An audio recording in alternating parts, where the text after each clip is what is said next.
کێشەیەکی نوێ بەرەوکی پارتی و یەکێتی دەگرێت بۆ پێکێنانی حکوومەتی نوێ. گرێکوێرەی حکوومەتی سێبەر ئەو سێبەرەی پارتی بە هیچ شێوەیەک دەستبەرداری نابێت.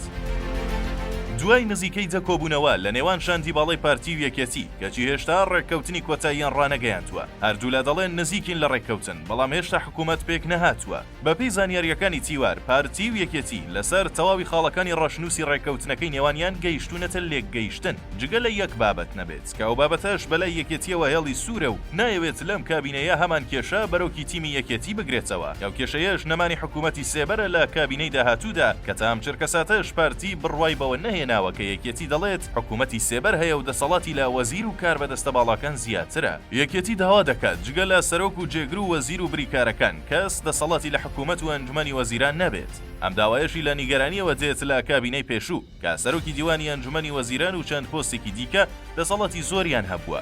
یەکێکیش لەو هۆکارانەی تیمی یەکێتی لە ساڵی 2023 لە حکوومەتی هەرێم تۆراند و نزیکەی 9 مانگ بەشداری کۆبوونەوەکانی ئەنجومەنی وەزیرانیان هەڵپەسارد، هەر ئەمە بوو. بەڵام پارتی دەڵێت ئەو کەسانە بەپێی بەرپرسارەتیان دەسەڵاتیان هەیە و ئەو شێوەی ئەو یاریدەدەرانن کە سەرۆکی حکوومەت بۆ خۆی دیاریان دەکات. پێدەچێت ئەم خاڵە پێکێنانی حکوومەت زیاتر دوا بخات، هەرچەندە پۆستە باڵەکانی یەکلایی بوونەتەوە کە سەرۆکی هەرێم و حکوومەت بۆ پارتی و سەرۆکی پەرلەمان و جێگرەکانی سەرۆکی هەرێم و حکوومەتیش بۆ یەکێتین، بەڵام یەکێتی داوای پۆستی سەرۆکی ئەنجومەنی دادوەریشی کردووە.